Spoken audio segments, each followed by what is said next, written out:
Welcome to the C-Suite View session CXOW10. CompreSec, a weird word for a new world. I'm Ron Werner with Bellevue University and president of Cyber AAA. With me is an esteemed panel of experts in compliance, security, and privacy, because that's what CompreSec means. It's just the combination of these roles within an organization. How many of you are in that position right now, or you see it, or you're experiencing it, or you see that conflict between compliance, security, and privacy? We'll talk with our panelists today to come up with solutions for you as you're in a CompreSec role. With me today is Lisa McKee from Protiviti, Rob Lamagna-Reiter from First National Technology Solutions, and Warren Fish, also from Protiviti. Welcome, panel. Hi, Ron. Thanks. Glad to be here. Pleasure to be here.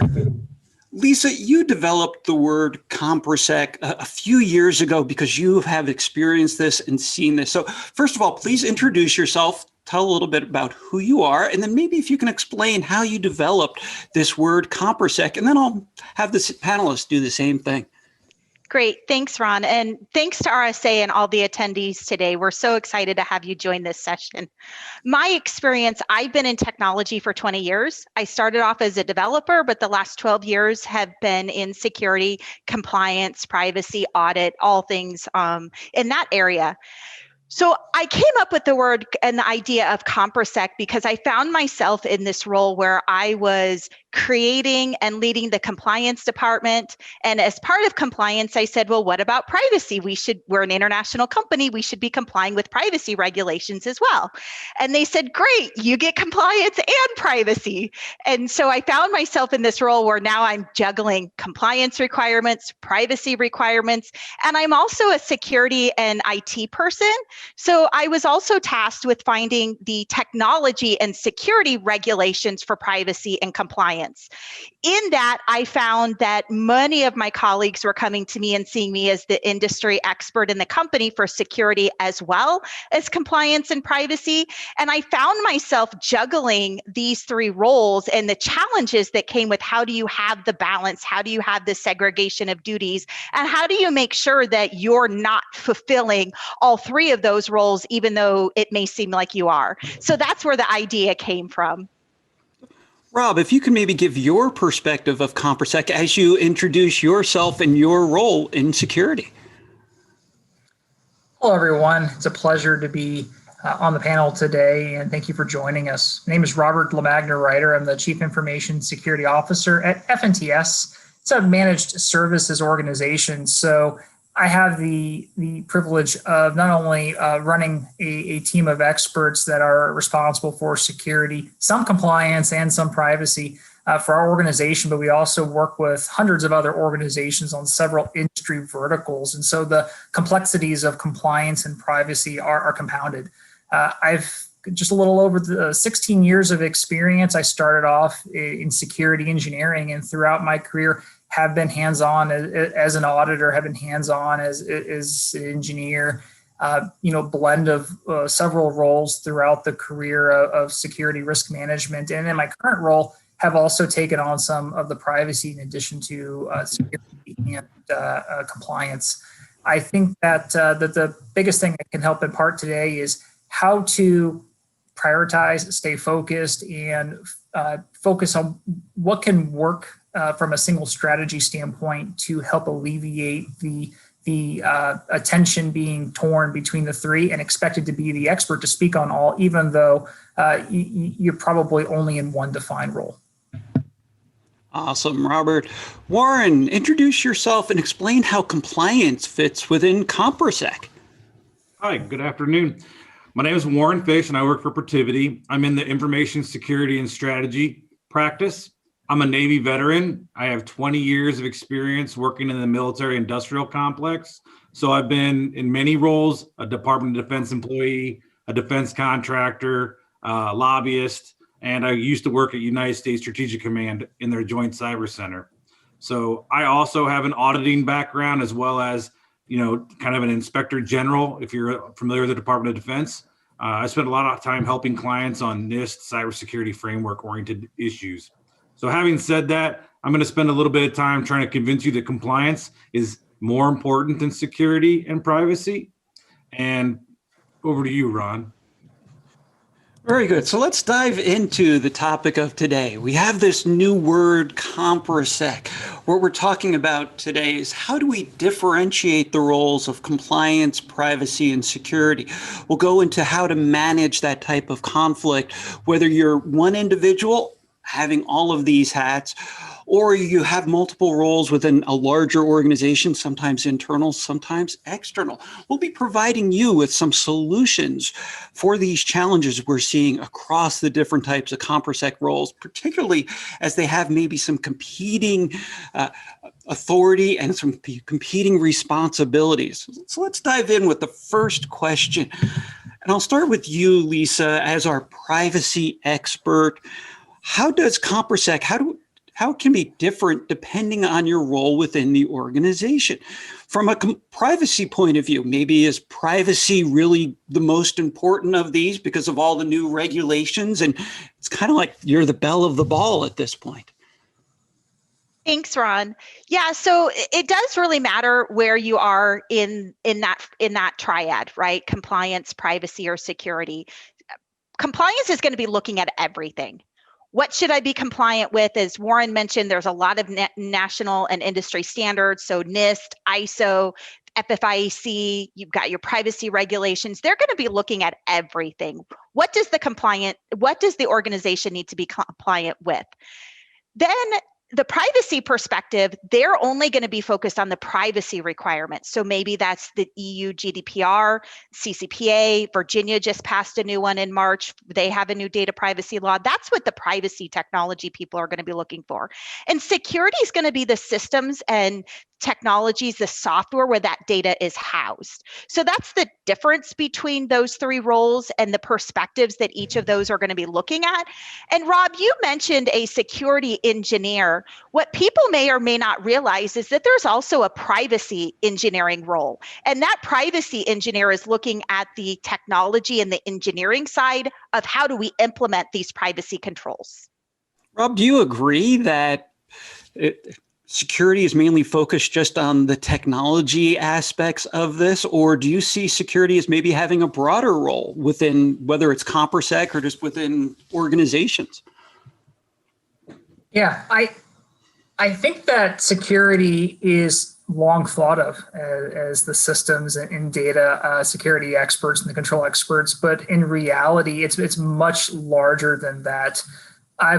I used to think early on in my career that that's what we were there to do, right? But you fast forward after understanding the ins and outs of the business, we're much more than that. Security is made up of risk management and risk mitigation professionals. I say risk management because we need to ensure that the adequate controls to protect the data exposure are managed cost effectively. And if we could do that better than our competition, better than we did the year before, we're delivering cycles and value back to the business. We also are managing our risk, which is our loss exposure objectives over time. And so as a result, security professionals have had to also become teachers, educators, storytellers, because we have to quantify and compare that over time in order to articulate why certain controls are in place, why there are guardrails around certain aspects of the business.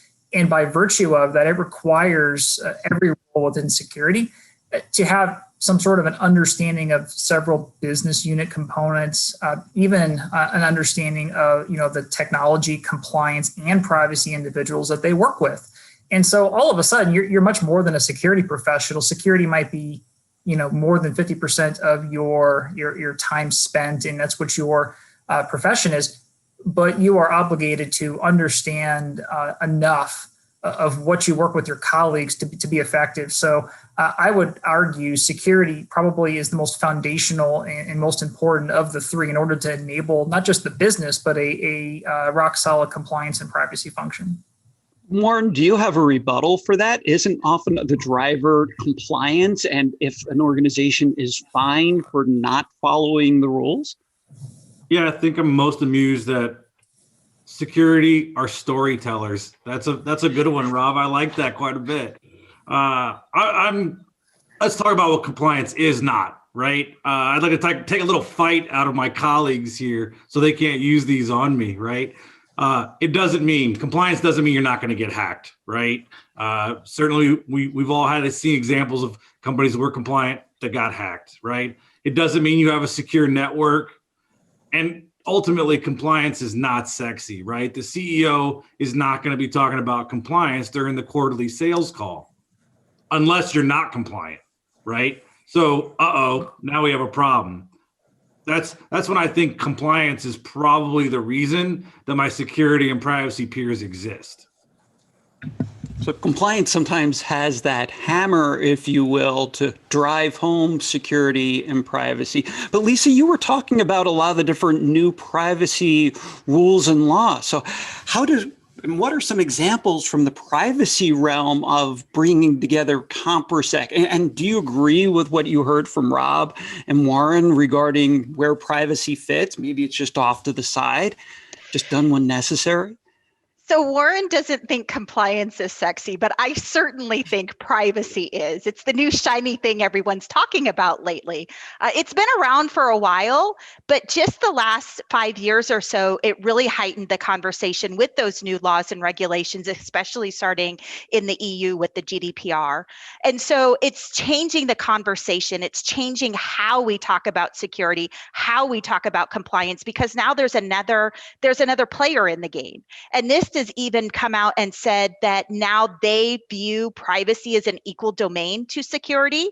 Some people see security as a subset of, see privacy as a subset of security, but that's actually not the case. And when you've got a big industry like NIST coming out and saying that they're equal, yeah, I think we're the new kids on the block, but we are the shiny, sexy thing right now everybody's talking about. So Rob, how about some examples from the security realm of where you've held multiple hats or experienced it maybe with some of your clients where they've had to pull together compliance, security, and privacy? How do we manage maybe the conflicts between those types of roles? And do you even agree with what Lisa said?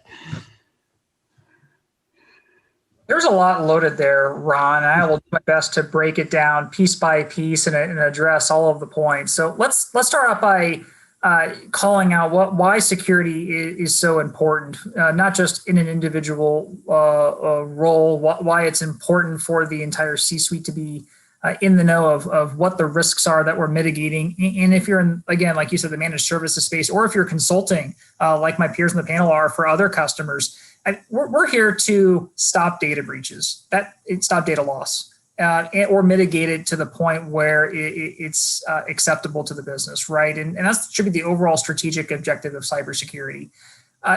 In a lot of my early roles, security was thought of your perimeter defense, your endpoint defense, your identity management engineer, provision me accounts, right? It's so much more complicated than that. Once you raise yourself up a level and understand how it intertwines with the rest of the business, we're talking everything from the data, the applications, the assets, the services. And over the course of time, security professionals, I think, have bared the brunt, right? You more often than not see a security professional become that ComperSec role from compliance where it started. It might have been a company you needed to be prepping for Sarbanes-Oxley or PCI DSS, or just an internal IT generalist control audit, right? Fast forward through today, where security now has to protect the data wherever it goes and support a lot of the objectives and data requests, in fact, evidence gatherings. And so I'm going to fast forward and throw out, I think, an industry buzzword that I know sparks both passion and maybe some eyes rolling from a lot of those that might be in attendance here today, and that is that of zero trust. And the reason why I'm such a big believer and leader of a zero trust strategy is because that's what it is. It's taking another approach, looking at the way we used to do things, like with legacy security controls and jointing it together and trying to bolt on different layers. A fresh look at the shortcomings of failing legacy approaches and remove the assumption of trust altogether. We don't want to make things more trusted. We want to eliminate the concept of trust from our digital environments so that we can apply the right data aligned controls to make compliance and privacy easier by a more efficient security operation. Warren, I saw you rolling your eyes when Robert mentioned zero trust. What are your thoughts about that from that compliance point of view? I don't know if I was rolling my eyes, but I was definitely gritting my teeth. Okay. So I liked some of the things he said, and then he kind of ruined it by throwing zero trust there on the end, right? So the part that I liked, he talked about, compliance means you have to implement appropriate security measures to protect your data, right? I agree with that. Obviously, that's probably the smartest thing I'm going to say today. We have to be implementing appropriate security measures. That word's so key to me, appropriate, right? We don't want to spend $2 to secure a $1 part. It's in every book I've ever read, CISM book, CIS book, right? It's going to tell you not to do that. But it's more important than security or privacy because leadership only wants to spend enough money to be compliant. They don't want to spend extra money, right? That's what everybody really wants is compliance. They want the auditors to go away. But right now, everybody in the audience is thinking, Warren, you're a checkbox auditor. He doesn't know anything, right? And you know what? Sometimes I am a checkbox auditor. It kind of depends on who I'm trying to support, right? What does the organization want? What do they want to be successful, right? But if I'm the CISO of your organization, then compliance checkboxes are those minimums. Lisa, you have your own thoughts about how privacy plays with zero trust. What are those? Yeah, so I have the idea of zero trust privacy, and I've talked with Rob extensively about this, of using the concepts of zero trust to implement your privacy solutions in your controls. So if you're eliminating that trust between things, there are concepts within privacy that say, need to know and make sure that you're not over collecting of information. And if you implement a zero trust privacy solution, or, to Warren's point, let's get away from those checkbox audits. Let's implement a solid, holistic security and privacy solution that are complementary to each other. I mean, NIST and ISO both have complementary security and privacy frameworks. So if you do that, it helps get away from that checkbox audit. It helps ensure that you have a solid program so you don't have to wait for what's that next regulation. How am I going to meet those checkbox requirements? Because your program should already be equipped to handle that. Yeah, and I'd like to build on that, if I may, Ron. And we've seen NIST and even the DoD advocate for entities taking on more of a zero trust approach. And I want to be very clear of what I'm talking about, and building on what Lisa talked about. It's not a product, right? We're not advocating that folks go out and buy something that's branded as zero trust. It really is just a strategy in which we mean security controls and visibility become ubiquitous throughout an IT environment, right? It's the model and the strategy is designed to be resonant throughout the organization, but also be tactically implementable by practitioners using what you already have. Sure, throughout the course of your gap analysis and trying to highlight your data, applications, assets, and services, you might have areas where you need control structures to support those efforts. But it's not a product driven approach, and it's really the opposite. It's a prevention strategy that gives you that business enablement across the endpoint, the network, the cloud, consumer data, and so forth. And that is why it's so powerful. It requires folks to operate in a little bit of ambiguity and see where they're going. How do the requirements fit in from a compliance point of view with this then, Warren? I'm just kind of amused at my teammates here. They're talking about doing all these cool things, and the reason why they're doing them is because compliance said they had to, right? Lisa talks about privacy and building it as they go as part of a solution. Rob's talking about not a specific solution, but a strategy or an approach to security. And it's all trying to get to a place of compliance. I struggle with privacy in my head. Yesterday was National Burrito Day, and Chipotle had this form where you could fill it out and try to guess their Bitcoin wallet if you give them your email address. Americans don't care about privacy, right? So I'm really struggling with that. I have a Garmin watch. I love it. It tells me where I've run. I give up the privacy of knowing that because I want to be able to post those cool pictures of how far I ran on Instagram. So, I'm struggling. I'm struggling with that. How compliance doesn't kind of lead us down the privacy and security path. Also, one more. I just want to say, Go for it. I struggle with zero trust because it literally says, I don't trust the users. The users are dumb. Talk to me about that. So Lisa, first with your rebuttal, is privacy dead? Oh, so I've actually been using terms lately, take back your privacy and own your privacy. Not dead. It's very much, it's what everybody's talking about now. Security's been around for years. We've been doing the same thing over and over and over, right? Groundhog's Day, we talk about that a lot. The same thing that keeps breaking, but nobody's doing it right. But we're not there yet with privacy. And so I don't think it's dead. I think it's very much alive. I think people have a right to take back and own their privacy. So more to your point, yes, we do give up some things to have the luxuries of these technologies. However, that doesn't mean you're sacrificing your privacy to do that, right? You need to know and understand what you're giving up or not giving up, or what obligations the company has to protect that information, and make sure that you own that. And you have the right to say no. It's not okay to have information to do processing. This requires an intelligent end user, though, to know their rights, know where your data is and where it's being used. And this was one of the points you made, Warren, regarding zero trust. Does this really mean that we don't trust our end users? Or how does this fit with zero trust, Robert? Yeah, let's dispel a few notions here, right? Zero trust is not about not trusting users. It's about eliminating the concept of trust altogether in an organization. Let's think about that for a second. We talked about perimeter defense earlier, how it was designed to block untrusted connections into a trusted environment, and we trusted everything else from, on the inside, just like an M&M, right? The hard outside shell, gooey chocolate in the middle. Zero trust means you're rebuilding security from the inside out. It replaces your traditional security defenses and controls with data aligned security controls throughout the organization. You're building it from the inside out. It's not rigid.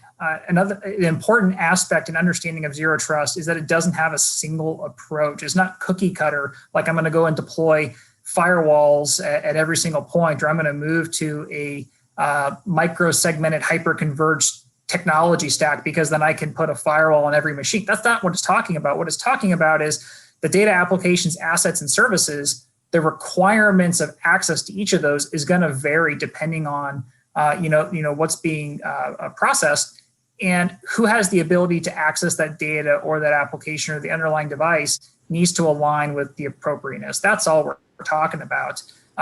It's not about just identity. It's much more than that. It's an amalgamation of the security controls. So it eliminate trust altogether and build it from the ground up. What we're talking about is not new, right? It's how security should have been implemented from the ground up several decades ago. I have a question. I've got a question to that, Ron, real quick. How does one get that funded, Rob, right? It's difficult to go in and say, well, zero trust is cool, right? What do you tie that to? You're a CISO. You've got to talk to the CFO. You've got to get the money. How does that work? That's a great question. First and foremost, we're not advocating going out and purchasing new equipment, new applications, new technology. It goes back to one of the points that you had commented earlier on, Rob, what security are storytellers, right? We have to communicate and understand what the risk is, the asset, the threat actors, the effect, the loss events. If I can show my CFO and my peers that I'm able to deliver more cost-effective risk management at a lower operating cost at the end of the day over the next few years by that's the wrong word, by reorganizing how I apply my limited cycles and resources, that's a win-win. But the problem is you got to help folks understand, you have to gather the data and map it. And I think that's where the biggest rub is. A lot of organizations don't know where their data applications, assets, and services truly sit. So the effort that you have to go through to fill that out, to get to the other side, is where a lot of the the cost and the time requirements come into play that folks have heartburn with. So who owns the data, Lisa? As a privacy person, is data owned by the business? Is it owned by infrastructure? How does all of this data management fit with this? Privacy laws say that you own your data as an individual, and the company within an organization, the old mantra was it was owned by the business. The business decided what was done with it, how it was collected, what was collected. But we're actually seeing a shift from that, where now a lot of organizations have data analysts, data analytics teams, that they're the ones that are manipulating the data, running these reports, doing what they need to scrub the data for various things. And I'm starting to see a shift where it's moving from the business owning the data to the back-end technology teams and those data teams that are managing it. Lisa, privacy is only important if it's important to if you have data on your customers, right? Like, why would I care about privacy only to meet a GDPR or a HIPAA compliance, right? But after I'm compliant, right, and only if it's appropriate, again with my appropriate statements, right? If it's not appropriate, privacy is like a cherry on top of the ice cream, right? It's extra. But is it? Because there's other things besides just informational data that you're talking about. What about company proprietary information, intellectual property? You want to keep that private and protected just as equally. And so some of those laws, that's what they get into, is it's different categories of information. So it's not just data on an individual, but what do you have about the company? What do you not want to get out? So Warren, to your point, yes, from a compliance perspective, companies are just maybe looking at the GDPR, CCPA, the regs themselves, but you also need to look at the other type of data that you have within an organization and making sure that that's protected and private as well, because you don't want that leaked out. That could be detrimental to an organization. And that's where Rob comes in to protect it from a security perspective. Yeah, and that's why there's so much heartburn, right? It's because it's the context around how we are being compliant. Compliance, I think, Warren, is so important, and you see it as the foundational element, because there's X, Y, and Z that I have to go out and do, prove that I'm doing it, and we move on. Privacy and security, I think, are continuously moving up the stack, trying to understand and add different context and layers to right align those controls.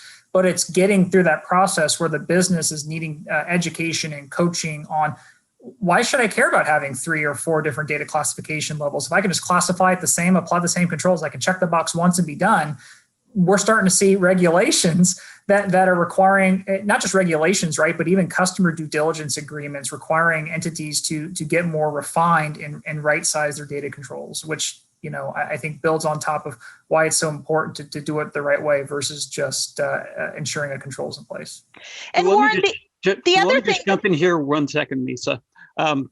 First of all, for those who are watching, you see that there's a lot of conflict between compliance, privacy, and security, which is what we're trying to solve with this, whether you're in a role yourself or you're working across these roles. As you have questions, please put them in the chat.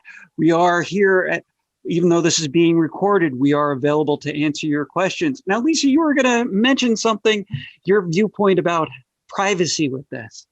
Yeah, so the other thing I would add to Warren's comment about why privacy is important, maybe CCPA and GDPR and those other couple that are out there don't apply to your organization. That's a question that I get asked often. So why should I care? It doesn't apply to my company yet.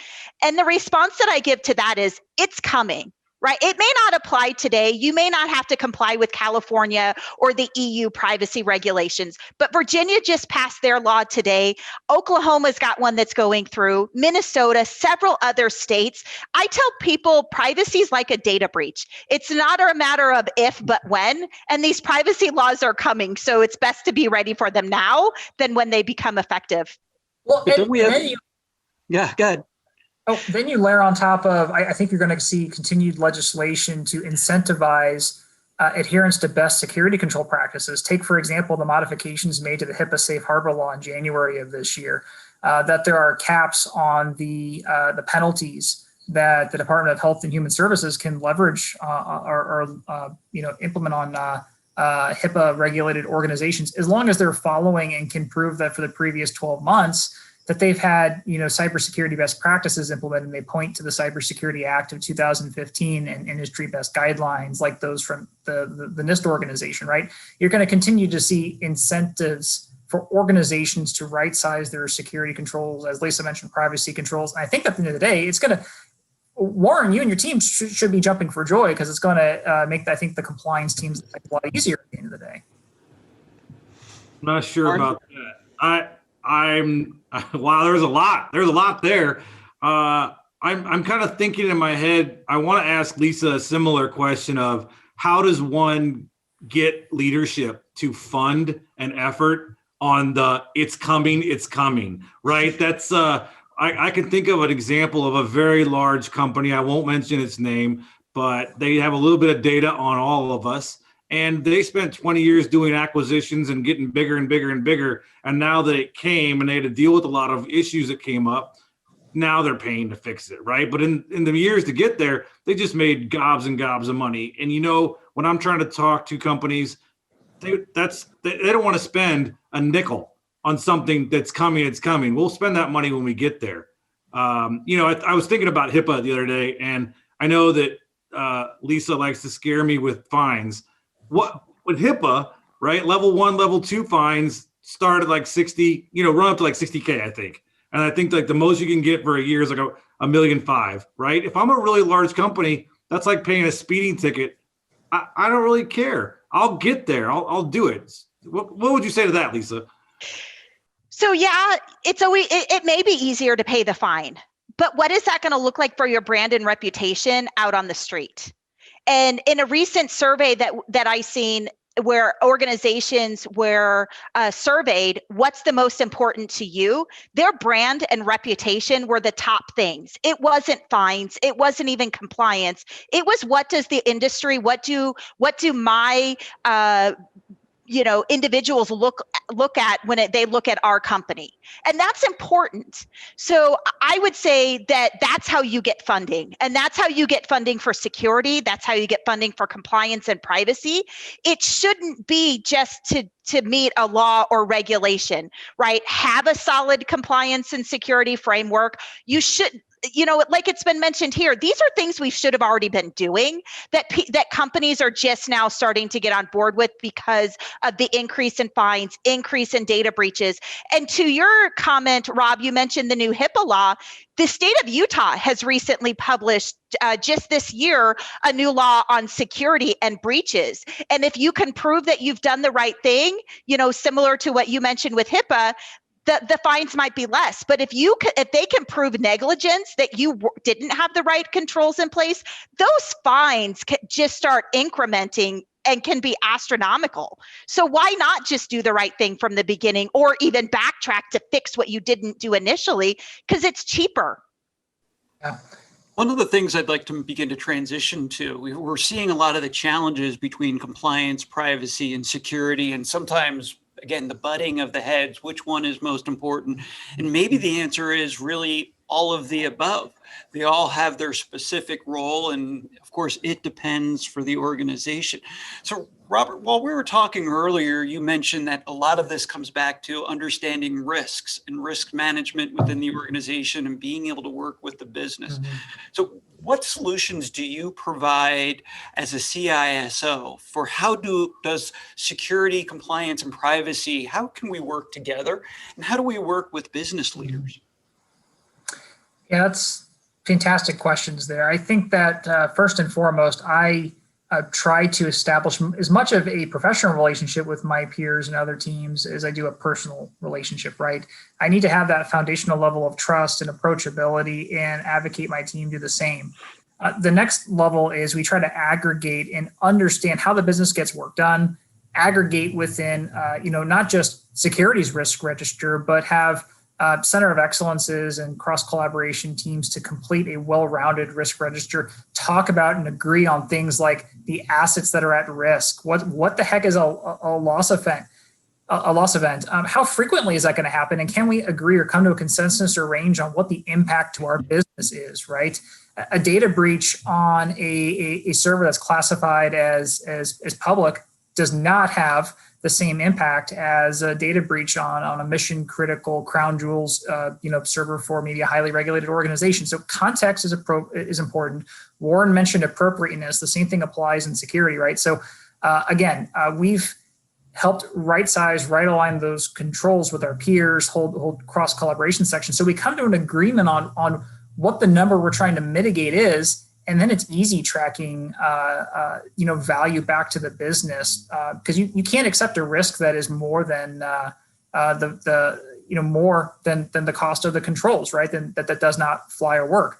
I think at the end of the day, too, we're also tracking, enhancing our metrics within security, right? So think mean time to identification, containment, resolution, and adhering to SLAs that customers are putting on organizations like mine. So even if you're a single organization, you might have business SLAs, right? You might have other oversight. So, Warren, what solutions or ideas do you give those who are in compliance roles, whether internal or an external auditor? How can we best leverage our auditors as a part of security and privacy roles and responsibilities? I think that it's really important that an individual in a compliance organization be outgoing and work across the aisle with all those different groups. Even I think for introverts?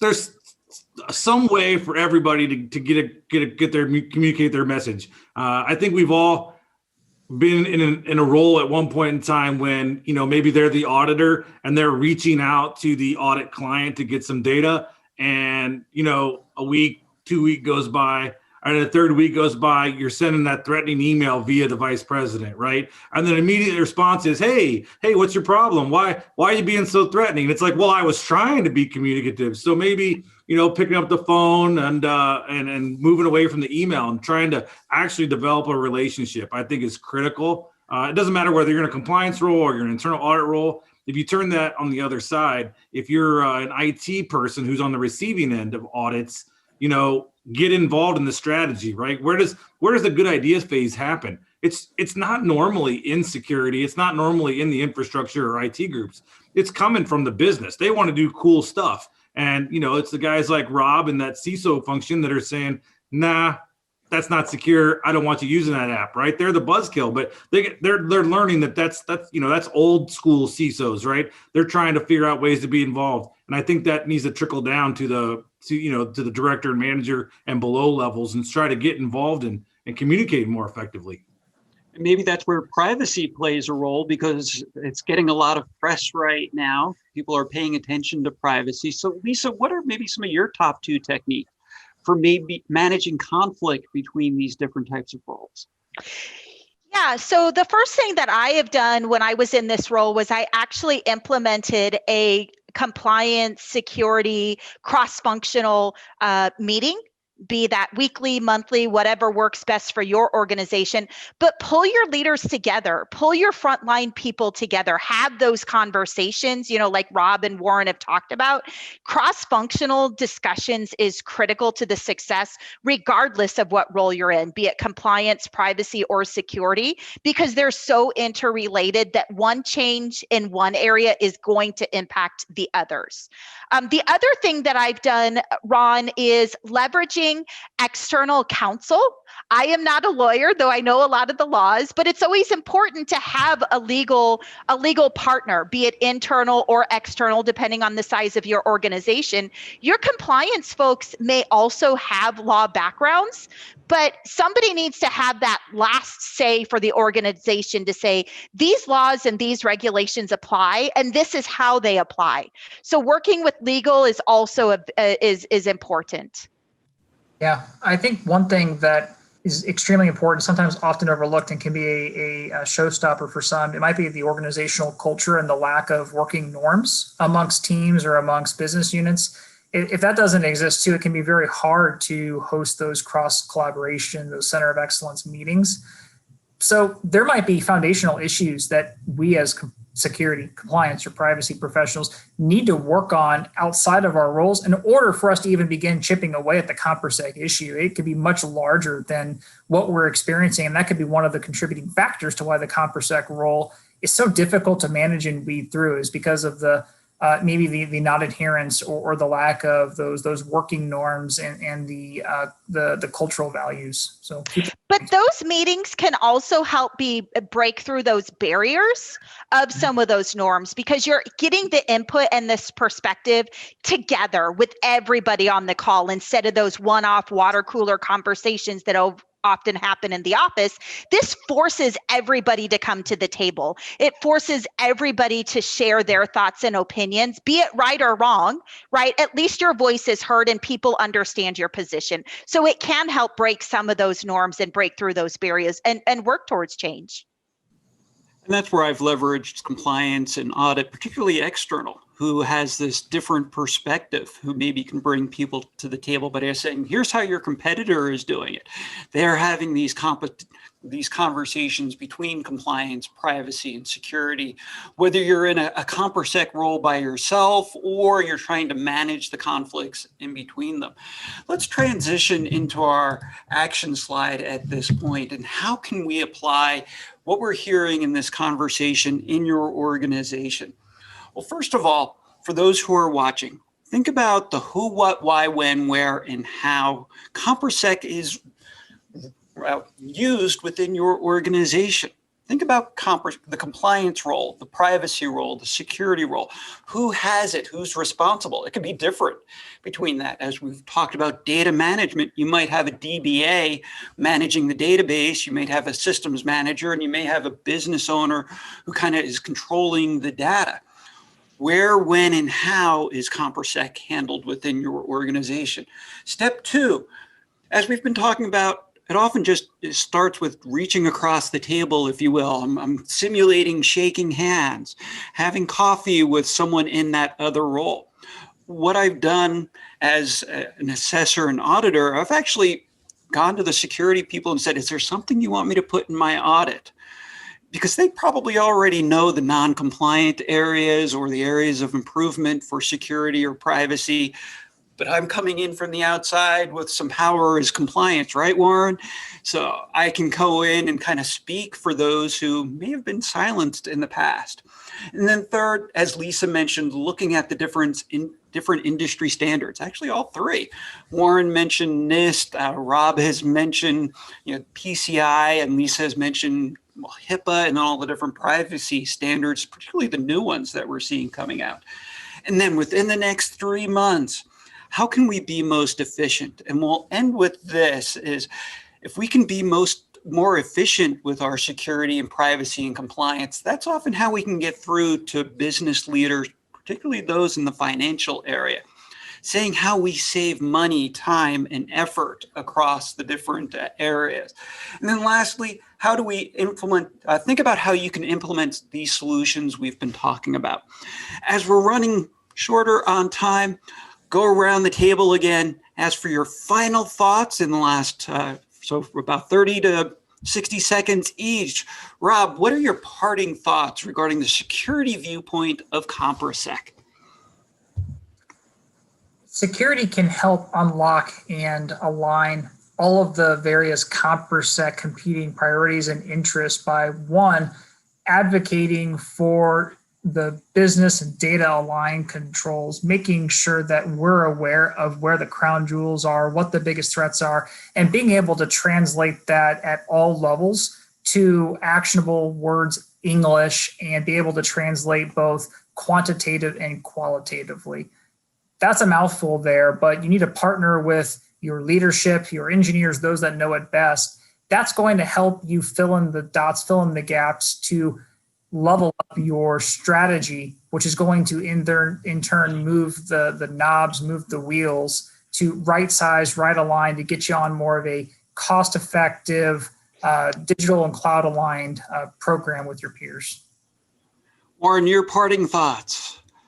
I just love that everybody's answers includes doing some compliance. It's perfect. it's telling the story for me. So ultimately, I would tell everybody who's listening, whether you're a developer or a security architect or, an auditor, it doesn't matter. Wherever you're at in your organization, or if you're working with other organizations, you really need to think what's appropriate. What is appropriate for my organization? You know, Lisa keeps talking about all this new stuff coming out, and certainly those are compliance regulations that people are going to have to meet. What is going to apply to your organization in the near future?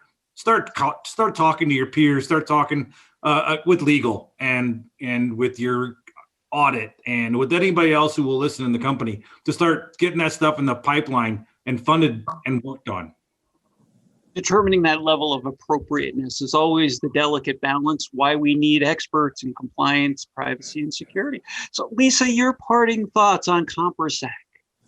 Yeah, thanks, Ron. So a couple of comments that I have is the first thing is having a compliance footprint, something that lays out, here's all the industry standards, regulations, and frameworks that our company needs to adhere to. Working with legal, working with a third-party consulting firm, a trusted advisor that can help confirm, yes, this is what you should be doing. Because I can assure you that after going through that exercise, most likely the organization will identify things that they didn't even know. There's the known knowns that we've talked about today, but there are so many unknown things out there that companies just don't realize apply to them until they really start having those conversations. The other thing that I would recommend too is having segregations of duties. So where you do find people in these ComperSec roles, listen to them. I know when I was in this position, it's very challenging trying to be that expert in all of these areas. So I have worked with leadership to find ways to have segregation of duties, leaned on leadership to be that advocate voice, and also make sure that roles and responsibilities are clearly defined. It's oftentimes that somebody ends up in this ComperSec role because somebody else isn't doing their job adequately or sufficiently. So roles and responsibilities is extremely important. And when somebody's raising their hand to say, there's issues and I'm having to pick up this extra work, listen to them. Don't think that they're just enabling somebody else to be lazy or to get off with the work. They're trying to be the right voice for the organization and help your frontline individuals. So see what you can do to help them resolve these conflicts that we've identified today. Wow, great tips from all three. Thank you all so much, because ComperSec is a part of all organizations, no matter your size or sector. Compliance, privacy, and security are all growth areas. So this session provided you with some tips on how do we bring together compliance, privacy, and security, giving you ideas for how do you improve your organization's ComperSec. Please connect with Rob, Lisa, and myself on social media, Twitter, and LinkedIn. You can also ask questions in the chat.